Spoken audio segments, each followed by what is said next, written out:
Hola, ¿cómo están? ¿Qué tal? Bienvenidos a Sin Filtro. Este es un episodio más de Coordinadora Republicana y estamos llegando a todos ustedes gracias a la plataforma de BHTV, que es el canal 703 de Cable Más, y llegamos a Lima, Arequipa, Tacna, Puno, Juliaca y otras ciudades del Perú. El día de hoy tenemos un tema muy importante. Vamos a hablar sobre la inmunidad parlamentaria que ha sido eliminada hace días. Y bueno, con respecto a este tema, hay distintas perspectivas. Como sabemos bien, muchos apoyan, están de acuerdo que se haya eliminado, pero otros no, porque se dice que esta es una herramienta fundamental del congresista para poder fiscalizar de manera libre, evitando procesos judiciales, y otras respuestas negativas de los que son fiscalizados. Bueno, para este tema vamos a invitar a Lucas Gersi. Él es abogado, analista político, muy experto en su tema, con quien vamos a conversar más y conocer sobre las distintas perspectivas acerca de esta inmunidad parlamentaria que ha sido eliminada. ¿Cómo estás, Lucas? ¿Qué tal? Bienvenido. ¿Cómo estás, Andrea? Muchas gracias por la invitación. Muy contento de estar contigo esta tarde. Te agradezco a ti muchísimo y también a Coordinadora Republicana por haberme invitado. Feliz de estar acá. Gracias, Lucas. Cuéntanos más. Tú eres experto en leyes, en estos temas constitucionales, has revisado mucho más. Queremos saber tu perspectiva con respecto a la inmunidad parlamentaria que ha sido eliminada. En el mundo hay dos tradiciones de inmunidad parlamentaria. Una tradición muy restringida, que es la que existe, por ejemplo, en Inglaterra y en Estados Unidos, y una tradición más amplia, que es la que existe en Francia y en América Latina. En Inglaterra y en Estados Unidos, por ejemplo, la inmunidad parlamentaria solamente protege lo que el parlamentario dice en el Parlamento y el contenido de los proyectos de ley del parlamentario. Es decir, tiene un ámbito de aplicación muy restringido. En Francia, en América Latina, en otros lugares, la inmunidad parlamentaria era muy amplia, era total. Es decir, protegía lo que el parlamentario decía en el Parlamento y el contenido de sus proyectos de ley. Eso se conoce como inviolabilidad parlamentaria, pero también protegía un montón de otras cosas más. Es decir, lo blindaba frente a el proceso penal y también lo blindaba frente al arresto penal. De repente el parlamentario había cometido un delito antes y durante su periodo como parlamentario lo condenaban, no podía ir preso, ¿no? Entonces era una inmunidad total.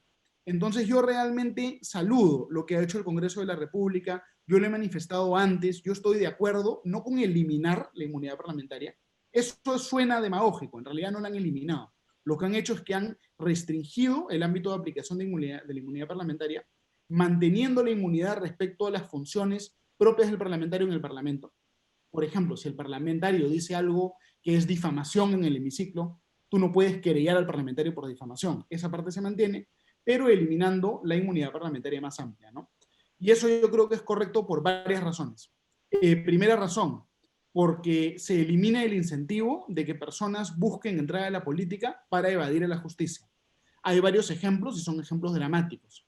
Un ejemplo, por ejemplo, es el ejemplo de Cristina Fernández de Kirchner en Argentina, que cuando sale de ser presidenta postula a el Congreso para de repente evadir la acción de la justicia. Otro ejemplo, que es un ejemplo realmente pues muy feo, es el ejemplo del expresidente Vizcarra, que es vacado de la presidencia de la República por incapacidad moral, una serie de problemas judiciales y busca ir al Congreso, ¿no? Entonces, eso yo creo que es positivo.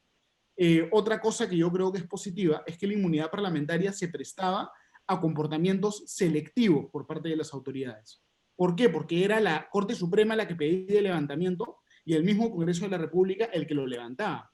Entonces siempre quedaba la duda si es que la Corte Suprema estaba de repente pidiendo el levantamiento de la inmunidad de manera selectiva a algunos grupos parlamentarios y otros no, y también quedaba siempre la duda de que de repente la Comisión de Levantamiento de Inmunidad del Congreso de la República, no en un caso concreto, sino en general, pudiera actuar de manera selectiva, blindando o persiguiendo algunas bancadas más que otras, ¿no? Entonces yo creo que en general es un desarrollo favorable, un desarrollo sano el que se ha dado, ¿no? Bien, Lucas, interesante lo que planteas. Y bueno, con respecto al Congreso de la República, en las últimas décadas hemos visto que el Congreso de la República pues no goza de popularidad, y creo que en ninguna parte del mundo, ¿no? Pero, ¿qué hacemos frente a los ciudadanos que se están quejando? Muchos no confían ya en los congresistas. Hemos visto algunos extremos como en Guatemala, que han querido incendiar el Congreso, y bueno, estamos preocupados porque en algún momento tal vez la población no soporta más. ¿Qué hacer con este tipo de cosas? Porque a la larga vamos a necesitar reformas profundas y queremos saber sobre eso. ¿Qué opinas al respecto? Porque también es necesario los filtros, ¿no? O sea, no es justo que también estén participando personas que están cuestionadas y a la larga llegan al poder, están en el Congreso y traen mala fama y todo esto pues lamentablemente desprestigia, ¿no? Una institución como es el Congreso. ¿Qué opinas al respecto en temas de las reformas que se deben dar? Correcto, Andrea, muchísimas gracias. Déjame dar un par de ideitas más de la inmunidad parlamentaria y luego paso al otro tema que me parece un tema central, ¿no? Con relación a lo de la inmunidad parlamentaria, quiero agregar que la inmunidad parlamentaria a veces la ponen como si fuera una bala de oro, ¿no? A todo le contestan a veces, hay que eliminar la inmunidad, pero en realidad no es que esta sea una reforma que vaya a fortalecer mucho de nuestra democracia o que vaya a realmente transformar las instituciones en el Perú. Es un tema menor. Yo creo que es bienvenido, yo creo que es correcto, pero creo que es un tema menor. Eso primero. Otro punto breve de la inmunidad parlamentaria.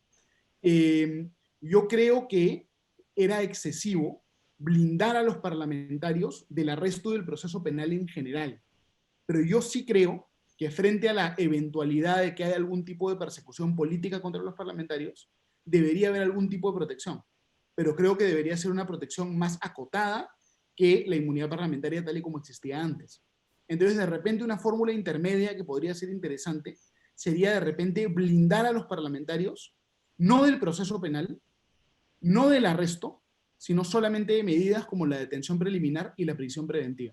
¿Por qué? Porque en el Perú, ¿no es cierto?, la prisión preventiva hemos visto que se pide alegremente y se concede a veces alegremente sin que la fiscalía presente un caso, sin que haya habido un juicio, sino como una medida previa.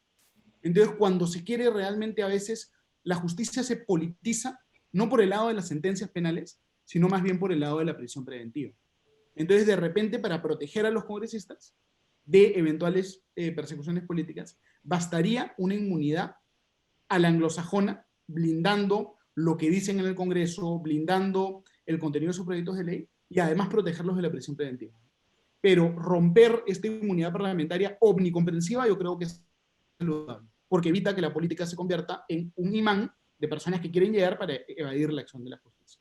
Ahora bien, con relación a lo otro, a la representatividad del Congreso, yo creo que la razón por la cual el Congreso en el Perú tiene mala fama es porque el Congreso en el Perú realmente tiene un vínculo de representación muy débil con los peruanos. Y voy a explicar por qué.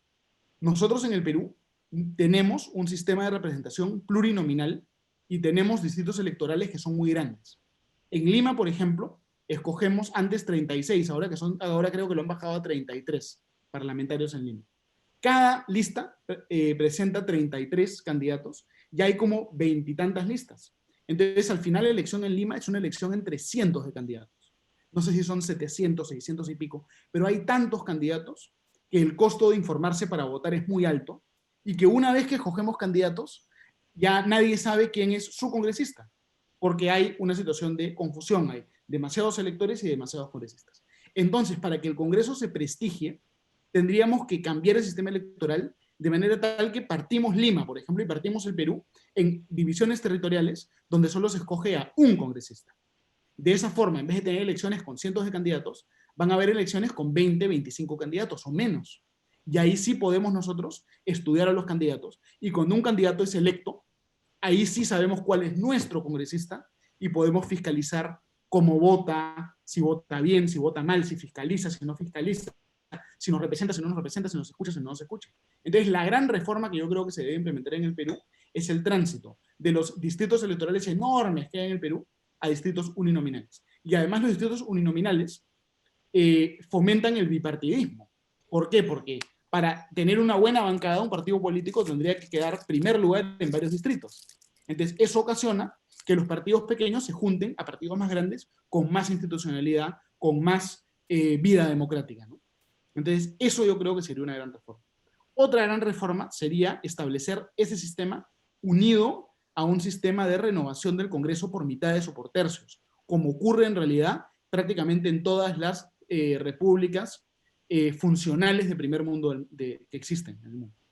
Es decir, en vez de que cada 5 años se renueve todo el Congreso, renuevas partes del Congreso cada 3 años. ¿Eso qué genera? Que los partidos políticos ya no son vientres de alquiler que se desactivan y activan cada 5 años, sino que para poder sobrevivir el partido político tendría que estar todo el tiempo haciendo campaña, todo el tiempo participando. Entonces se vuelve un partido político de verdad. Yo creo que con esas reformas el Congreso de la República va a tener prestigio porque va a estar mejor elegido con un vínculo de representatividad más fuerte, ¿no? Y además hay otro problema constitucional, que es que en el Perú realmente el presidente para gobernar no necesita negociar con el Congreso, porque el presidente del Perú tiene demasiado poder.